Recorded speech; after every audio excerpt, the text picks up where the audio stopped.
Okay, what a privilege it is to be with you, Madam Chairman. And let me first apologize for being bad with names. And so please tell us your name. Okay, my name is Vinatha Reddy, and I work at Grameen Koota.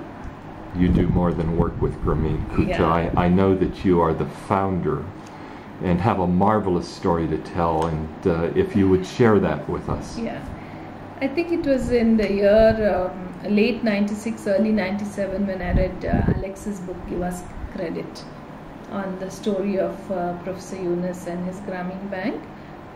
Before that, I had read stories about the Grameen Bank, small articles in magazines and all that. So it was always at the back of my mind. I thought it was a very great story.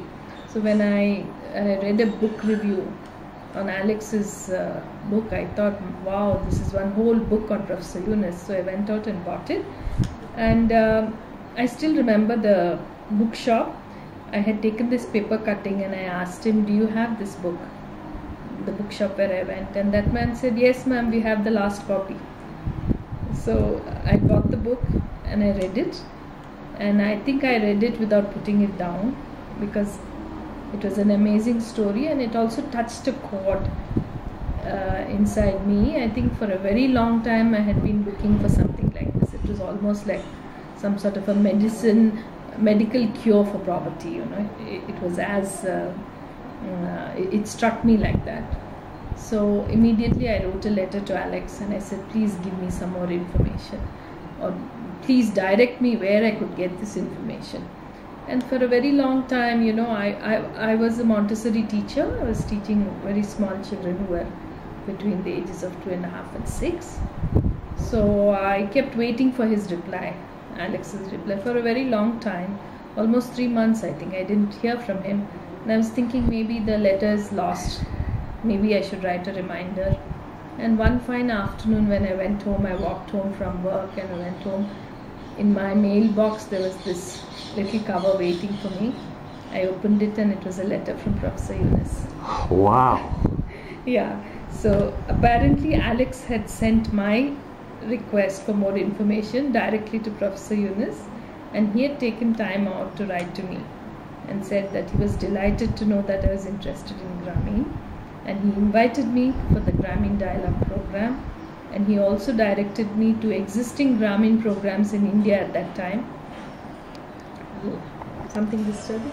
No, I wanted to show the picture of your Grameen Dialogue, so you can keep talking. Yeah. Sorry. So, and since I was already part of a non-profit, they also advised me to go to Bangladesh along with the project proposal if I wanted to start a replication in Bangalore. So, in the meanwhile, I also visited the existing Grameen replicators in India like Share and ASA. They are very big programs in the south of India. And I learned a lot. I took notes and I met both the founders of Share and ASA. And then eventually I went for the dialogue program, and there was no looking back after that. I knew this was it. I mean, it's something I've been searching maybe all my life, and I found it. And I finished the dialogue program. I submitted my project proposal, came back to India, and I brought back a lot of literature from Bangladesh, from Dhaka. Anything on the Grameen Bank I picked up: training manuals, evaluation forms, loan proposal. Every book that was there displayed I bought. So I came back and I read up everything.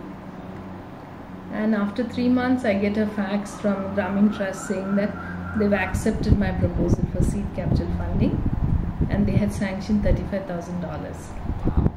Yeah.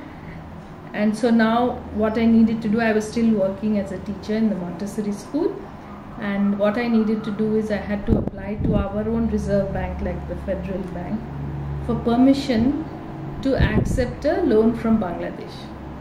So now when I went to the Reserve Bank of India, they just couldn't understand this case. They said, how can you get a loan from Bangladesh? So then I had to tell them about microcredit. I told them the story about Professor Yunus, and then I got the permission. And eventually in the month of April we closed down the school for summer vacation, and then I started real work on my program. I started advertising for staff and drawing up all the legal papers I needed to do. And then Suresh joined me, then Gopal joined the next day, and that is how we started off Grameen Koota. What an incredible story.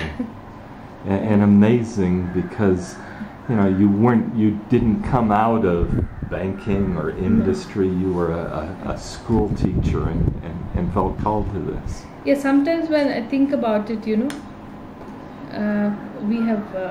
we've grown so big, we've borrowed so much money. Now I think, how did I have the guts to do it? And I think at that time it wasn't guts which were working. Yeah. It was just the passion of replicating the work which the whole world knew that had impacted poverty.